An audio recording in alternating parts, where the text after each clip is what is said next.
I was tired. I was done. I was exhausted. That's something that you guys tell me over and over again. You try to power through, you try to power up, you put your armor on and you go out and you hope that you're going to wake up and the next day everything is going to be better.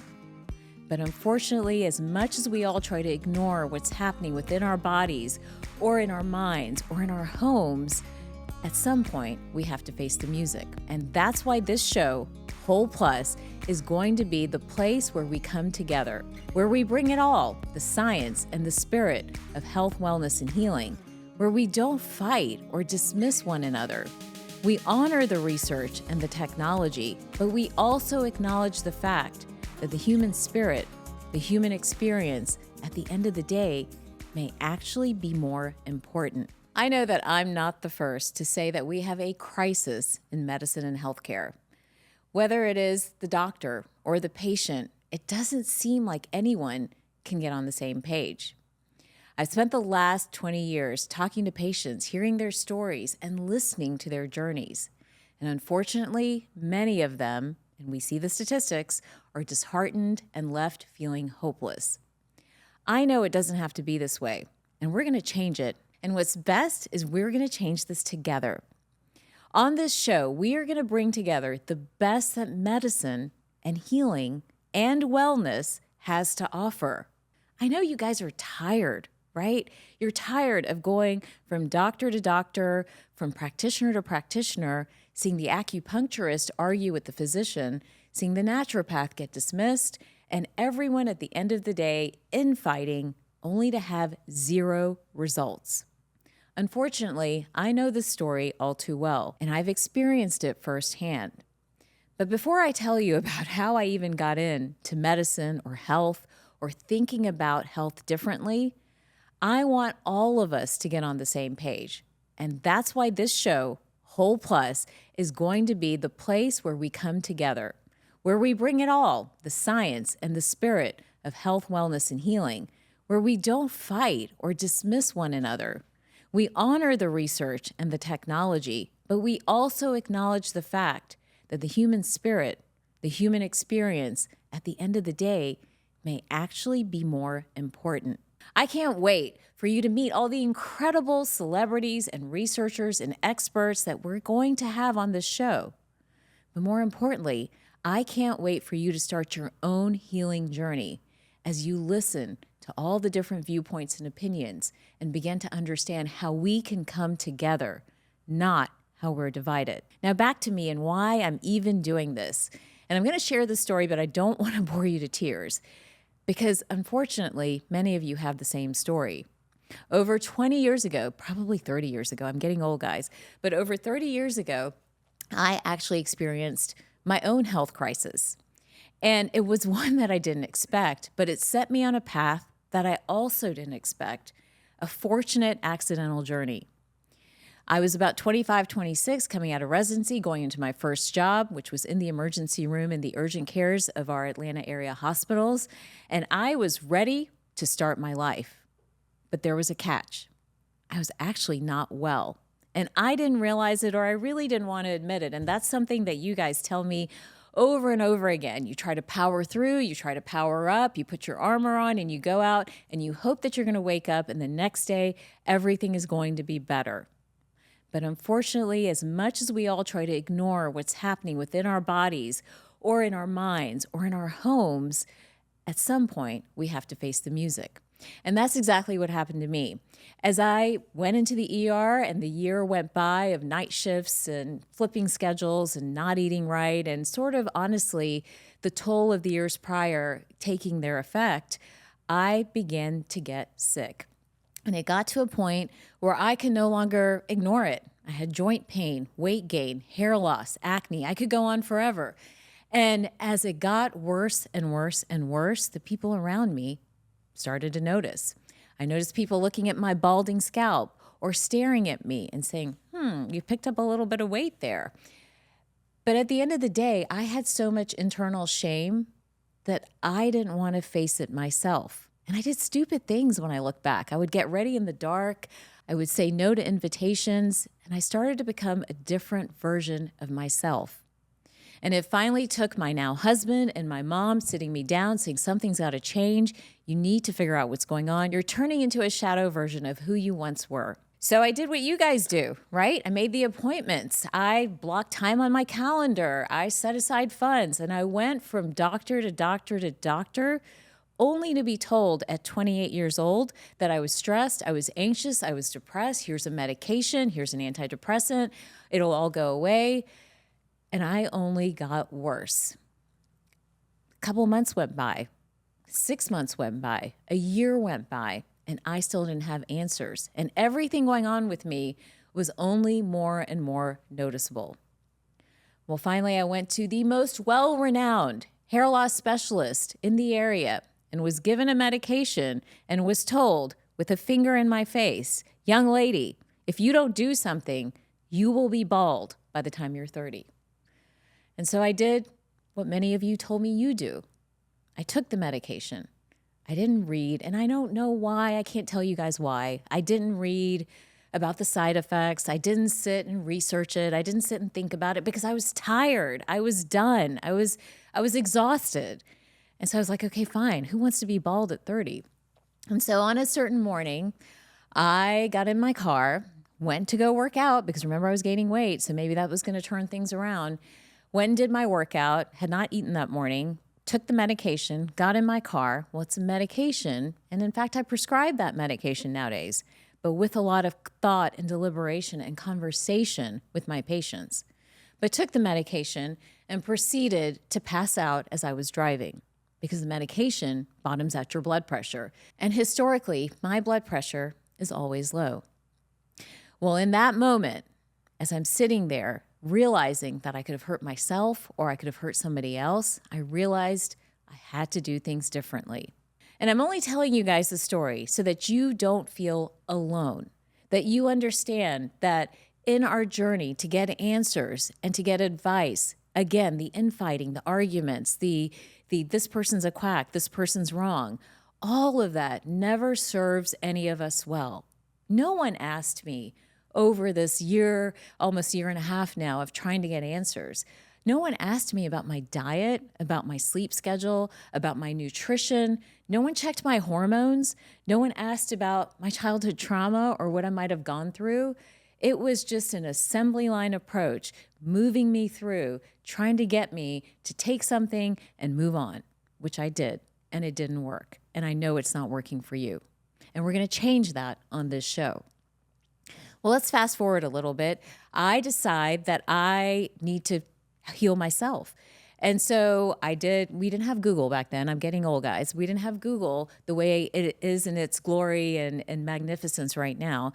And somehow I found the Board of Holistic Medicine. I didn't even know what holistic medicine was. I hadn't even heard the term holistic, to be 100% honest. And I was like, this is interesting. What is this? What is this all about? And so I'll never forget, they had this weekend conference in Denver, Colorado, and my sweet now husband was my boyfriend at the time, was like, let's go. It can't hurt anything.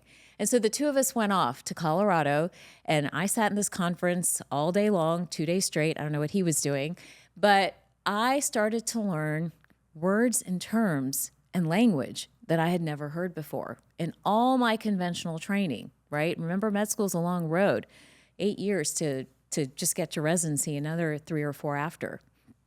I heard about things like leaky gut.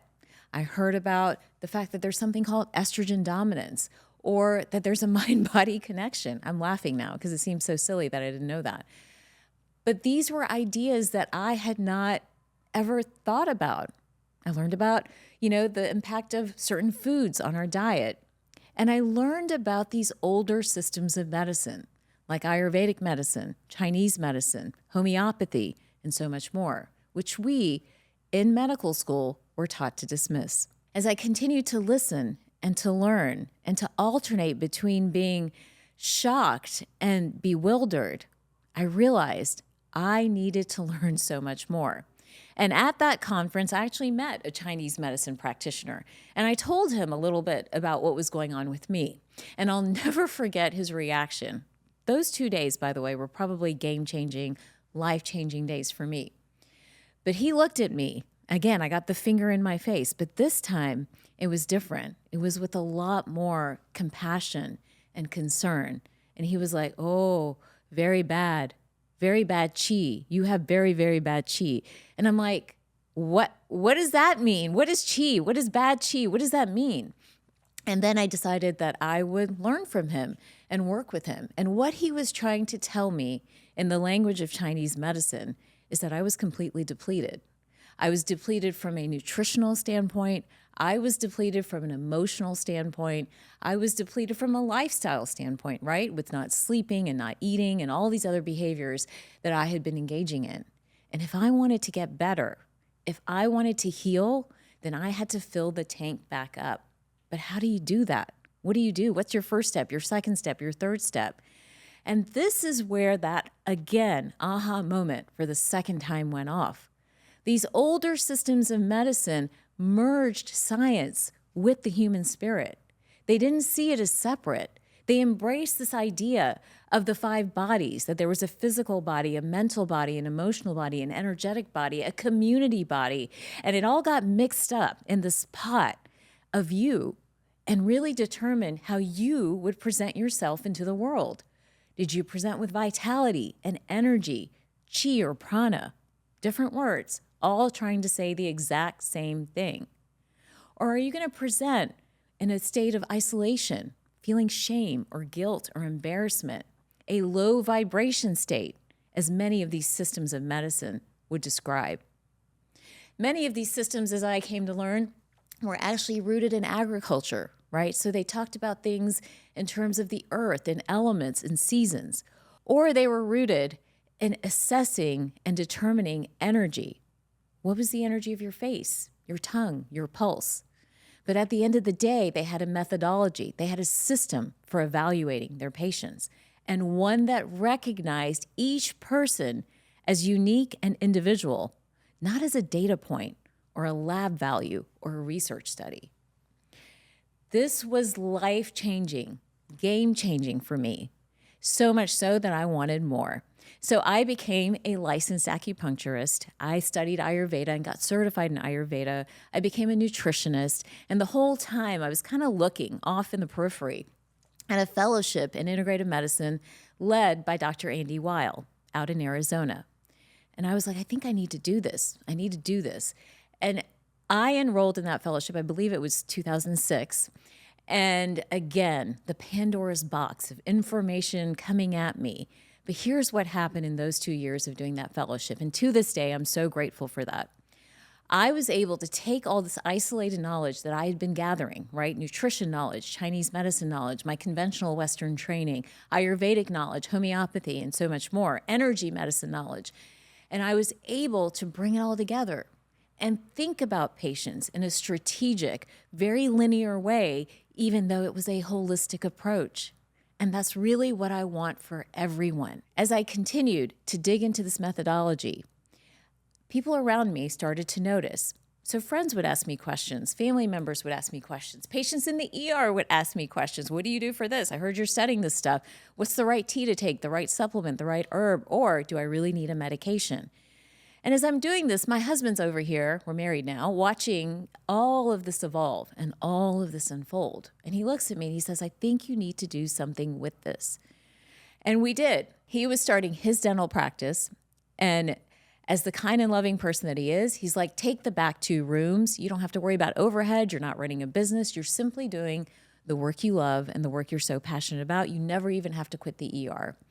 And that's how we started the clinics.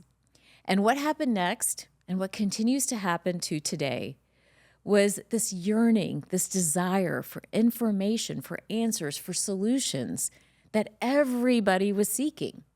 What was supposed to be a tiny consult-based hobby practice with me doing 8 to 10 shifts in the ER and maybe 4 days in this tiny little practice turned into a full-fledged calling, because patient after patient was walking in the door with complaints and issues and symptoms that had been dismissed, denied, or they were simply not getting better. I have so many stories I could share, and many of them still sit with me to this day. There was a patient who came in, maybe day 2 I believe it was. And she had decided to stop seeing physicians. And her reasoning was because she had been mistreated, she had been gaslit, she had been dismissed. This is something that we are talking about still today, 20 years later. And it's real for women and for many people of color in our exam rooms.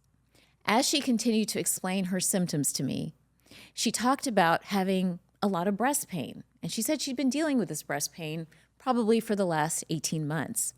I asked her why she hadn't gotten this checked out, and she said, I just don't trust anybody. But I've heard you're different. I've heard you blend together different systems of medicine, but you're still conventionally trained, and you're an MD. So I listened to her story. I put her up on the bed. I did a conventional physical exam that we were taught to do in medical school, which includes a breast exam. Nowadays, by the way, doctors are often not touching their patients.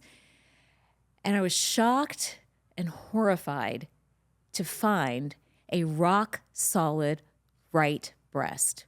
Guys, it wouldn't move under my hands. And I looked at her.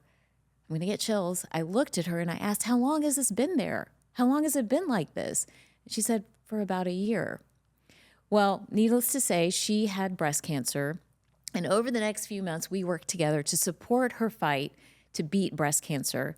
She survived for another 18 months, and we tried to improve her quality of life using nutrition and acupuncture and the knowledge about gut health and really helping her embrace her spiritual health in her community. She fought a good fight, but she eventually died. After all was said and done, her partner came to me and told me that she was so appreciative of the way I approached her, how I guided her, and how I was a source of support to her in her journey in fighting breast cancer. Now, I'm not here to brag about all the things I did. That's not the point of the show. It's not the point of this episode by any means.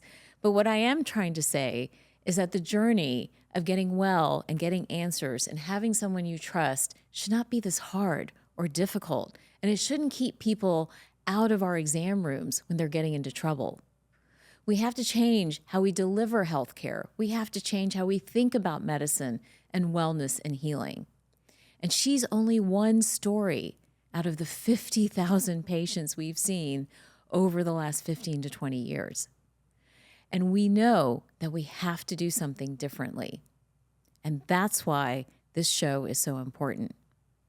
As time went on, the practice, the baby practice, the hobby practice, right? My fun little practice just got busier and busier to the point that my poor husband was now stepping over my patients, moving acupuncture needles from dental chairs, and honestly, a little frustrated with me.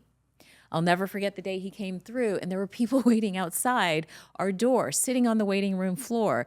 And he's looking around. He's like, we're done. This is over. You need your own space. And he was right. I think between all the patient stories and how I would deliver information, and then they would go back out into the community and be told that I was a quack or I didn't know what I was doing, to the desperation and the yearning in these patients coming in from all over the place, driving, flying, you name it, searching for answers. I knew this was no longer a hobby. This is something I had to throw myself into, and we couldn't do medicine light. It had to be a one-stop shop for all. Today, we spend a lot of time talking about integrative medicine, functional medicine, conventional medicine, you name it. There's a term for it, right? But we're still chopping up medicine and health and wellness into tiny little pieces and then assuming everyone's talking to each other, which they're not. And they're still arguing about what's right and what's wrong for you, the patient. As I determine that this is my life's work and this is my calling, I moved out of the little baby dental space. We got our own building, we grew up, we did our own thing, and I started to build a team. And over the years, we slowly built teams, we added locations, and today we have over 4 locations, a telehealth platform, a team of about 12 providers, and a staff of over 50. And again, I'm telling you this not to brag, but I'm saying that we have built something that you, the patient, needs. And now, with this show, we want to help the world understand how to bring medicine together. How do we merge Eastern and Western medicine? How do we merge the best that integrative medicine, functional medicine offers with what Western medicine can actually deliver? How do we make the exam room a better experience? How do we honor both the science and the spirit of each of us? And how do we finally establish a consensus that the human experience is not a clinical trial or a single data point, but the merging, the melding of all of these different things together to make us whole? All of this is why the Whole Plus show is going to be the place where conversations change, evolve, and move to consensus. And I'm so glad that all of you are here. So if you're wondering why there's yet another health podcast or health show, we need it. We need one that brings people together. And we need one that thinks about the human body holistically and brings together the idea of 5 bodies, or probably more. But you, the person, the patient, is having a human experience and needs a guide, a mentor to walk you through it. And I can't wait to introduce you to all the incredible people who are going to help us do just that. Welcome to Whole Plus. Thank you so much for listening and watching today's episode of Whole Plus. Be sure to share this episode with your friends and family. And if you haven't already, please take a moment to subscribe to this podcast on YouTube or click the follow button on Apple, Spotify, or wherever it is that you get your podcast. And don't forget to follow me on all social channels at Dr. Taz MD. Until next time, stay healthy and stay whole.